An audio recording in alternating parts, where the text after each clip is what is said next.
Hello friends, welcome to our channel E mentor.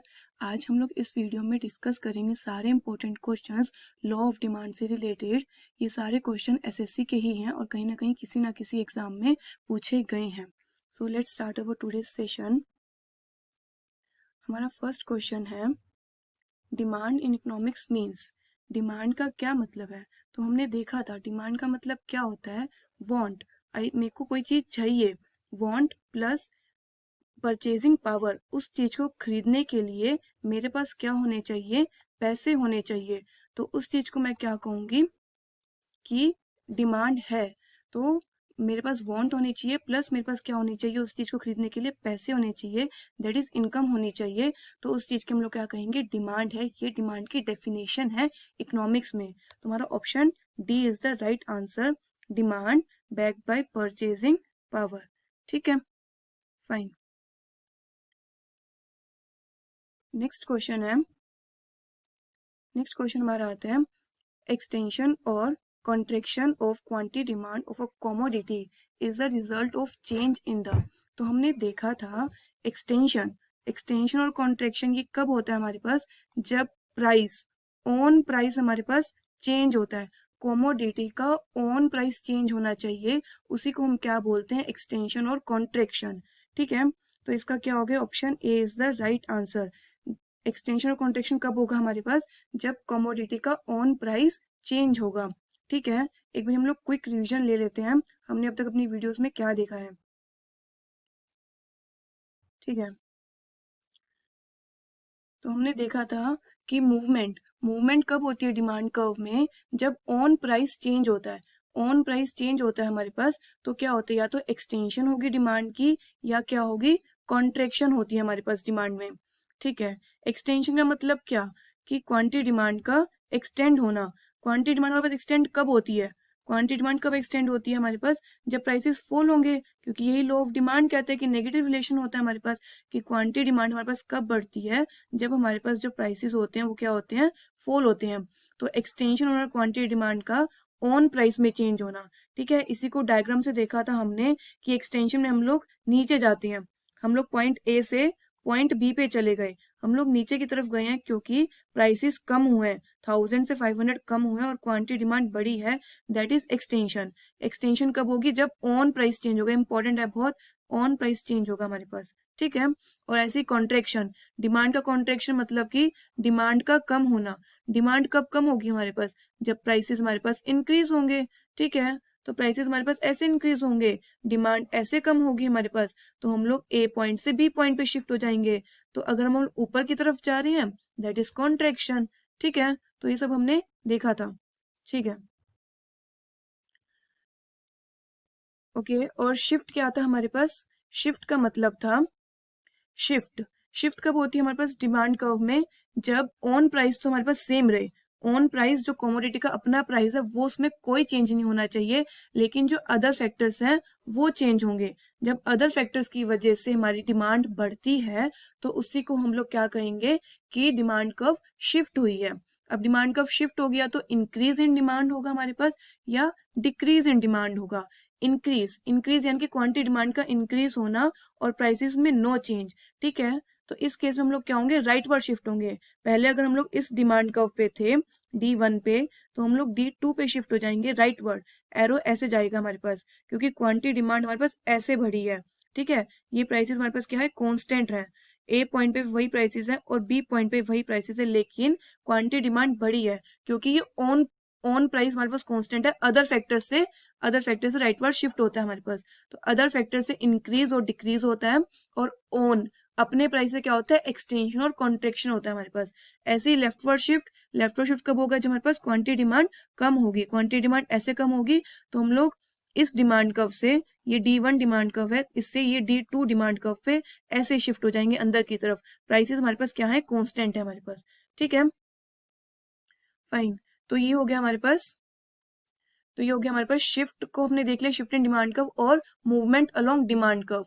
ठीक है, okay, fine. Next question आता है हमारे पास कि other things being equal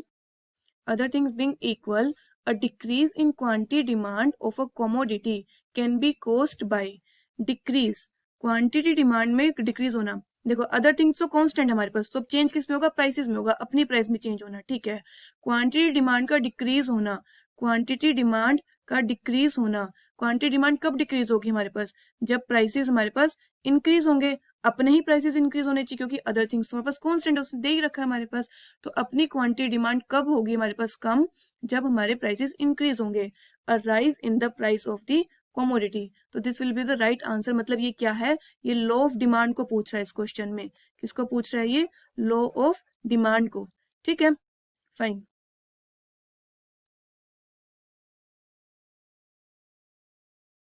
next question आता है हमारे पास, movement along the same demand curve is known as. हमने अभी देखा मूवमेंट, मूवमेंट यानी कि ऊपर नीचे जाना, वो कब होती है हमारे पास, एक्सटेंशन और कॉन्ट्रेक्शन ऑफ डिमांड में, ठीक है। हमने अभी देखा कि हम लोग ऐसे थे, किसी ए पॉइंट पे थे, यहाँ पे कुछ प्राइसेस थे और कमोडिटी थी, ठीक है। 10 रुपीज का कोई पेन था और उसकी मैं दो दो पेन में लेके आ रही थी, ठीक है। उसका प्राइस क्या हो गया हमारे पास, 5 हो गया, प्राइसेस क्या हो गए हमारे पास, कम हो गए, ठीक है।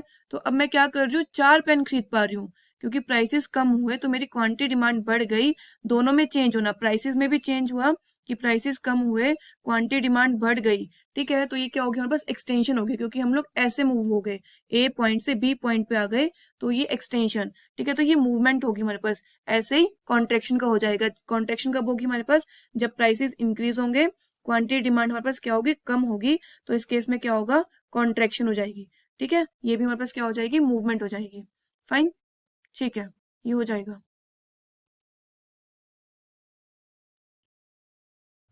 नेक्स्ट क्वेश्चन आता है हमारे पास, a demand curve will not shift, demand curve shift कब नहीं होगी, हमको ये बताना है, ठीक है। तो डिमांड कर्व शिफ्ट कब होती है हमारे पास, जब अदर फैक्टर्स में चेंज होता है, अपना प्राइस सेम रहना चाहिए और अदर फैक्टर्स में चेंज होता है, तब डिमांड कर्व शिफ्ट होती है, ठीक है। तो इनकम, इनकम क्या है हमारे पास, अदर फैक्टर है, अगर इनकम में चेंज होगा तो डिमांड कर्व शिफ्ट होगी, तो ये तो नहीं होगा, ठीक है। when only price of substitute product change, substitute मतलब अदर फैक्टर, ठीक है। अदर फैक्टर में चेंज हो रहा है, उसके प्राइस में चेंज हो रहा है, तो शिफ्ट होगा, कुछ भी हो सकता है, लेफ्टवर्ड भी राइटवर्ड भी शिफ्ट होगा, तो यानी कि ये भी ऑप्शन रॉन्ग हो गया हमारे पास, ठीक है। when there is change in advertisement expenditure, ये भी अदर फैक्टर है हमारे पास, एडवर्टाइजमेंट एक्सपेंस, ठीक है। तो ये भी क्या हमारे पास अदर फैक्टर में ही आता है, तो ये भी ऑप्शन नहीं होगा क्योंकि इससे भी क्या होगा, शिफ्ट होगा। When only price of the commodity, ये ऑप्शन होगा राइट, क्योंकि ओनली प्राइस से तो क्या होता है हमारे पास, मूवमेंट होती है, हम लोग ऊपर नीचे जाते हैं, मूवमेंट होती है, या तो एक्सटेंशन हो सकती है, या तो एक्सटेंशन हो सकती है, या फिर कॉन्ट्रेक्शन हो सकती है, ठीक है। या तो एक्सटेंशन होगी हमारे पास या कॉन्ट्रेक्शन होगी, तो ये हमारे पास क्या होगी, मूवमेंट होगी, मूवमेंट होगी, तो इससे शिफ्ट नहीं होगा हमारे पास, तो D will be the right answer, ठीक है, फाइन। नेक्स्ट क्वेश्चन है हमारे पास, what is needed for creating a demand, demand के लिए हमको क्या चाहिए होगा, डिमांड के लिए अगर हमको किसी चीज की डिमांड करनी है, तो भी हमने डिस्कस किया अभी कि वांट होनी चाहिए, मैं कोई चीज चाहती हूँ, प्लस मेरे पास क्या होनी चाहिए, इनकम होनी चाहिए, परचेजिंग पावर होनी चाहिए, तो डिमांड के लिए हमको क्या चाहिए, इनकम चाहिए, ठीक है। तो नेक्स्ट क्वेश्चन आता है हमारे पास, when the price of a substitute good fall, when a price of a substitute of commodity x fall, the demand for x is what, ठीक है। हमारे पास मान लीजिए दो कमोडिटी है, एक x है और एक y है हमारे पास, ठीक है। तो x और y क्या है हमारे पास, सब्स्टिट्यूट है, सब्स्टिट्यूट का मतलब हमने पढ़ा था कि दोनों से ही हमको सेम सेटिस्फेक्शन मिलती है, मतलब दोनों एक दूसरे के ऑल्टरनेटिव है, या तो इसको यूज कर लो या इसको यूज कर लो। जैसे हमने देखा था कि मान लो ये पेप्सी है, ये पेप्सी है, या तो तुम पेप्सी पी लो या कोका कोला ले लो, तो हमें उससे कोई फर्क नहीं पड़ रहा, दोनों एक तरह से क्या है, राइवल गुड कह सकते हैं, हाँ इसको हम लोग क्या कह सकते हैं, राइवल है एक तरह से सब्स्टिट्यूट गुड, ठीक है। ऑल्टरनेटिव गुड्स है, राइवल गुड्स है, हम लोग कुछ भी कह सकते हैं, ठीक है। तो एक्स अगर कॉमोडिटी है, उसका सब्स्टिट्यूट क्या है, वाई मान के चले हम लोग, ठीक है। तो वो क्या कह रहा है कि सब्स्टिट्यूट गुड का प्राइस क्या हो जाए, फॉल हो जाए, वाई का प्राइस फॉल हो जाए, तो वाई अगर सस्ती हो गई, यानी कि कोका कोला अगर हमारे पास सस्ती हो गई, प्राइस फॉल हो गया, तो इसकी क्वांटिटी डिमांड बढ़ जाएगी, लोग प्रेफर करेंगे कोका कोला को। ठीक है, तो अगर ऐसे सोच के देखते हैं कि पेप्सी का प्राइस भी 10 रुपीज का था, ठीक है, कोका कोला का प्राइस भी 10 रुपीज का था, ठीक है, 100 कस्टमर थे हमारे पास। कितने कस्टमर थे हमारे पास? 100 कंज्यूमर थे, ठीक है।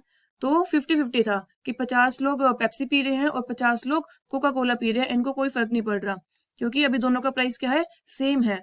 लेकिन कोका कोला का प्राइस अब क्या हो गया? कम हो गया। कोका कोला का प्राइस 10 से क्या हो गया? 8 हो गया। अब क्योंकि पेप्सी भी वही काम कर रही है, कोका कोला भी वही काम कर रही है, तो वो क्योंकि सस्ती हो गई है, 8 रुपए की हो गई है, तो लोग इस पे शिफ्ट हो जाएंगे, इसको ज्यादा प्रेफर करेंगे, इसकी क्वांटिटी डिमांड क्या हो जाएगी? बढ़ जाएगी। तो पहले जहाँ 50-50 था, अब कोका कोला को लोग, मान लो 70 लोग कोका कोला प्रेफर कर रहे हैं और 30 लोग अब पेप्सी प्रेफर कर रहे हैं, तो इसकी क्वांटिटी डिमांड क्या होगी हमारे पास? फॉल हो गई। ठीक है, क्योंकि एक तरह से ये क्या है? राइवल गुड्स हैं, सब्स्टिट्यूट गुड्स एक तरह से राइवल गुड्स होते हैं, या तो तुम ये कंज्यूम कर लो या दूसरा कंज्यूम कर लो, कोई फर्क नहीं पड़ता उसे। तो जब प्राइस हमारे पास सब्स्टिट्यूट गुड का फॉल होता है, एक्स के लिए सब्स्टिट्यूट गुड वाई था, उसका प्राइस अगर फॉल हुआ तो उसकी क्वांटिटी डिमांड बढ़ गई। उसकी क्वांटिटी डिमांड बढ़ने का मतलब इसके जो कंज्यूमर्स थे एक्स के, वो वाई पे शिफ्ट हो गए, तो हमारे पास इसकी क्वांटिटी डिमांड फॉल हो गई। तो डिमांड फॉर एक्स क्या हो जाएगा? फॉल हो जाएगा। A option will be the right answer. Fine, ठीक है। तो नेक्स्ट क्वेश्चन आता है हमारे पास, the law of demand is based on the concept that people. Law of demand किस पे बेस्ड है हमारे पास? कि लॉ ऑफ डिमांड में हमने पढ़ा कि एक तो हम लोग प्राइसेस की बात करते हैं और एक क्वांटिटी डिमांड की बात करते हैं, कि इनका इनवर्स रिलेशन होता है कि अगर ये बढ़ेगा तो ये कम होगा, ऐसे करके। ठीक है, तो ऑप्शन चेक करते हैं हम लोग। Buy more of a good as their income rises, नहीं, इनकम की बात हमने नहीं की लॉ ऑफ डिमांड में।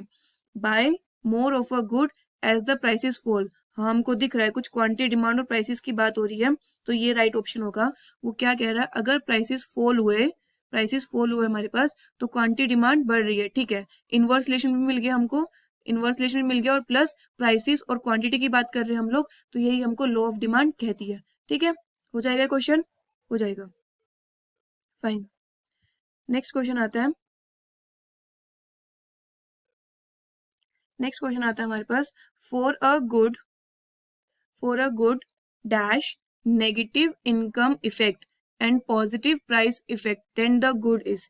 ठीक है, ये हमने अपनी थर्ड वीडियो में देखा था, लॉ ऑफ डिमांड की पार्ट 3 में गुड्स के बारे में सारा डिस्कस किया था। अब इस टाइप के क्वेश्चन को अटेम्प्ट करने के लिए ना, एंड में जो मैंने समरी टेबल समझाई थी ना, उसको माइंड में लेके आना। ठीक है, हम लोग उसको याद रखते हैं, उसको ड्रॉ करते हैं, हमने क्या क्या लर्न किया था उसमें। हमने एक टेबल लर्न की थी, ऐसे कुछ बनाई थी। ठीक है,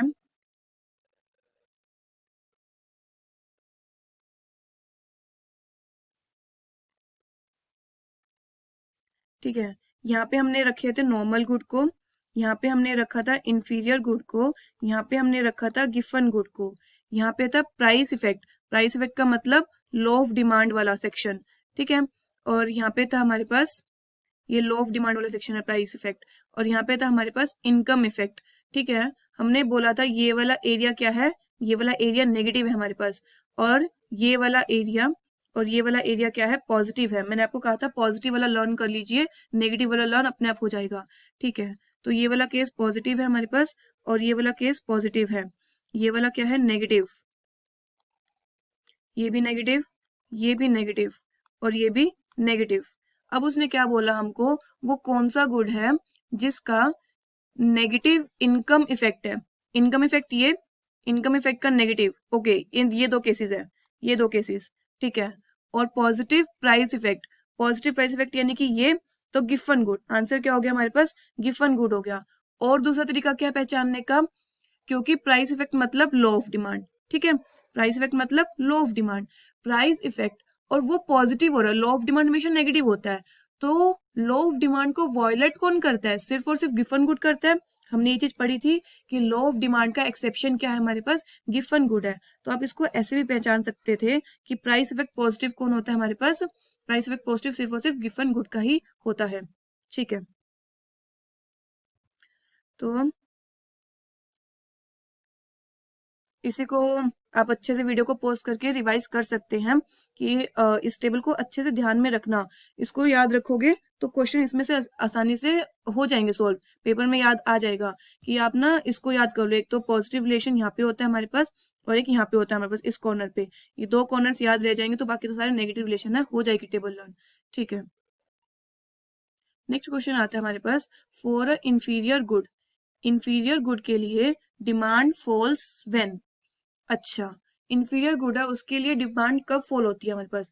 फिर से वही टेबल बनाएंगे हम लोग, फिर से वही टेबल है हमारे पास। ठीक है,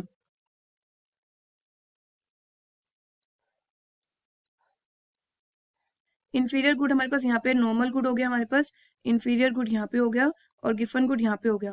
तो ठीक है, इंफीरियर गुड का लिखना है। मुझे पता है ये वाला सेक्शन नेगेटिव होता है और ये वाला सेक्शन भी नेगेटिव होता है, ये भी नेगेटिव है और ये वाला भी नेगेटिव है। ठीक है, मुझे अभी इंफीरियर गुड से काम है। इंफीरियर गुड का दोनों सेक्शन क्या होता है, नेगेटिव होता है। अब नेगेटिव का क्या मतलब है यहाँ पे, नेगेटिव से मतलब है, इसको मैं यहाँ लिख रही हूँ, नेगेटिव से मतलब है यहाँ पे प्राइस इफेक्ट है ना क्योंकि, और यहाँ पे इनकम इफेक्ट है। ठीक है, नेगेटिव से मतलब है कि प्राइसेस बढ़ेंगे तो डिमांड फॉल होगी हमारे पास, और इनकम बढ़ेगी तो डिमांड फॉल होगी हमारे पास। ठीक है, उसने बोला डिमांड फॉल कब होती है। अब यहाँ पे बच्चे कहेंगे हम तो दो ऑप्शन में अटक गए कि प्राइसेस राइज वाला केस भी हो सकता है हमारे पास, और इनकम इनकम राइज वाला केस भी हो सकता है, तो ऑप्शन क्या हो अब इसमें। तो इसमें बहुत ध्यान से ये समझने वाली बात है कि जो इंफीरियर गुड है ना, इंफीरियर गुड की जो डेफिनेशन होती है वो हम हमेशा इनकम के टर्म्स में बोलते हैं, इनकम के टर्म्स में। क्योंकि इंफीरियर, कोई भी गुड मेरे लिए इंफीरियर कब होगा उसको मैं इनकम के टर्म्स में डिफाइन कर पाऊंगी। अगर मैं बहुत पुअर हूं, मेरी इनकम बहुत कम है, तो मेरे लिए एक 100 रुपए की जर्नी भी बस से ट्रेवल करना बहुत बड़ी बात होगी। ठीक है, वो मेरे लिए बहुत बड़ी बात होगी। मेरे लिए पैदल चलने से बेटर है बस से ट्रेवल करना, और 100 रुपए मेरे लिए, क्योंकि मेरी इनकम कम है तो उस टाइम वो 100 रुपए की बस से ट्रेवल करना भी सुपीरियर गुड कहलाएगा मेरे लिए। लेकिन वहीं अगर मेरी इनकम बहुत अच्छी है तो मैं कार से जाना ट्रेवल करूंगी, मेरे लिए 100 रुपए की टिकट लेके बस से ट्रेवल करना एक इंफीरियर कॉमोडिटी कहलाएगा कि इंफीरियर सर्विस ली है मैंने। ठीक है, तो इंफीरियर को हम हमेशा इनकम के टर्म्स में बोलते हैं। अगर मेरी इनकम अच्छी है तो मेरे जो लो क्वालिटी राइस है वो बहुत इंफीरियर हो जाएंगे ना, और वहीं अगर मेरी इनकम कम है तो वही लो क्वालिटी राइस मेरे लिए जन्नत है, क्योंकि वो मेरा पेट भर रहे हैं। ठीक है, तो इंफीरियर गुड हमेशा क्या होते हैं, इनकम के टर्म्स में होगा। ठीक है, तो इंफीरियर गुड में हमेशा हमको प्रेफरेंस किसको देनी है, इनकम इफेक्ट को प्रेफरेंस देनी है। इनकम इफेक्ट को प्रेफरेंस देंगे तो डिमांड कब फॉल होगी हमारे पास, जब इनकम राइज होगी। तो ऑप्शन बी हमारा इसका राइट आंसर होगा। ठीक है, फाइन।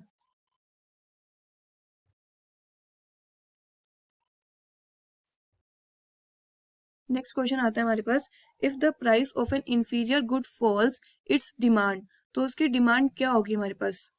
ठीक है, तो हमने अभी देखा, यानी कि उसने अब यहाँ पे क्या पूछ लिया उसने हमसे, इंफीरियर गुड का प्राइस इफेक्ट पूछ लिया। इंफीरियर गुड का प्राइस इफेक्ट तो नेगेटिव रिलेशन, टेबल को आप फिर से गो थ्रू कर सकते हैं। इंफीरियर गुड का प्राइस इफेक्ट क्या होगा हमारे पास, नेगेटिव रिलेशन। ठीक है, तो यानी कि अगर प्राइसेस हमारे पास फॉल हो रहे हैं तो क्वांटिटी डिमांड क्या हो जाएगी, बढ़ जाएगी हमारे पास, तो उसकी डिमांड क्या हो जाएगी हमारे पास, rises. A option will be the right answer. ठीक है, नेक्स्ट क्वेश्चन आता है हमारे पास, डिस्कस अबाउट गिवन एंड इंफीरियर गुड। ठीक है, तो हमने डेफिनेशन में देखा था कि जो गिवन गुड्स होते हैं वो क्या है, इंफीरियर का ही पार्ट होते हैं। मतलब इसको ऐसे समझिए कि अगर ये हमारे पास इंफीरियर गुड है, ये हमारे पास इंफीरियर गुड है, तो गिवन गुड इसका पार्ट होते हैं। गिवन गुड क्या होते हैं हमारे पास, इसका पार्ट होते हैं। गिवन गुड क्या होते हैं, इसका पार्ट होते हैं। मतलब हम कह सकते हैं all given goods, all given goods are inferior goods, but all inferior goods are not given goods। ठीक है, ये हमने डेफिनेशन में देखा था। तो अगर हमें इनके दोनों के बारे में रिलेशन में बताना है तो हम लोग क्या कहेंगे, inferior goods are also given good, नहीं, given goods are also inferior good। ठीक है, ये कहेंगे हम लोग। ठीक है, तो क्योंकि given goods क्या होते हैं, inferior good का ही पार्ट होते हैं। फाइन, ठीक है।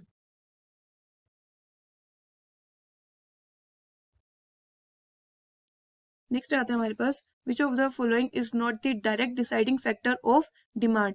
डिमांड का डायरेक्ट डिसाइडिंग फैक्टर नहीं है हमारे पास, ठीक है।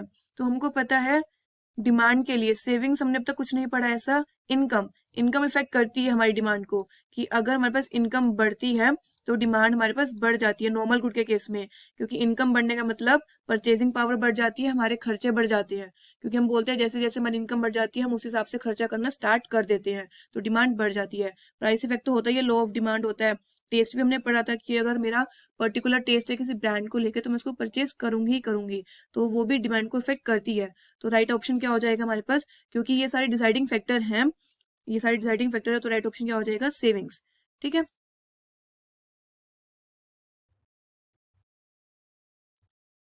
नेक्स्ट क्वेश्चन आता है हमारे पास, if there is decrease in the price of X then demand for Y is also decrease. तो एक्स और वाई क्या है हमारे पास, ठीक है, हम लोग लिख लेते हैं। ये एक्स है, ये वाई है। There is a decrease in the price of X, X का प्राइस कम हो जाता है हमारे पास, ठीक है। तो demand for Y also decrease, इसके लिए वो डिमांड क्या कह रहा है, क्वांटिटी डिमांड क्या कह रहा है, कम हो जाती है, ऑल्सो डिक्रीज, ठीक है। तो अगर x का प्राइस कम हुआ है तो x की जो क्वांटिटी डिमांड है वो बढ़ गई होगी। x का प्राइस कम हुआ तो x की क्वांटिटी डिमांड बढ़ गई होगी। इसकी क्वांटिटी डिमांड बढ़ने से कुछ y की क्वांटिटी डिमांड कब हुई, ये तो हमको कुछ कुछ कैसा दिख रहा है, राइवल गुड जैसा दिख रहा है।